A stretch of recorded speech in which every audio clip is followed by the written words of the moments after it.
Arī saistībā ar Ziedot LV esam bijuši 2 reizes Ukrainā.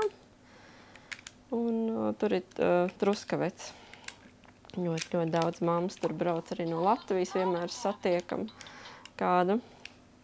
Un tur ir arī ļoti laba vingrošana un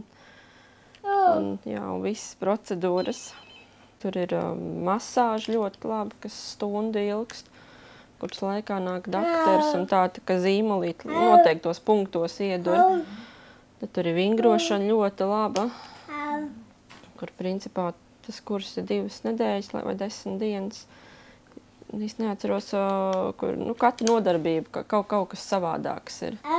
Kaut ko visu laiku izdomā. Tad uz bumbas, tad uz vertikalizātoru. Tur arī tā tehnika ir ļoti laba.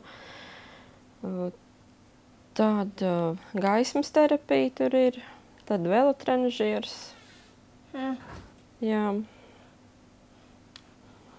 Un tad nāk pats tas Kazjavkins, vai arī, ja viņš nav, tad kāds, kas viņu aizvieto. Un tad, es pat nezinu, kā pareizi to nosaukt, es viņu pa kaulu krakšķināšanu sauc to procedūru. Viņi tā kā pagriež galvu uz vienu pusi, uz otru pusi, tad mugurkaulā iespiež. Un tas tā kā uz to mirkli, man liekas, ir ļoti sāpīgi. Es zinu, ka man pašai Latvijā to agrāk, es biju maza darīja, tad uz to tā sekundi, tas ir tāds au. Protams, ka bļauj ļoti tie visi bērni.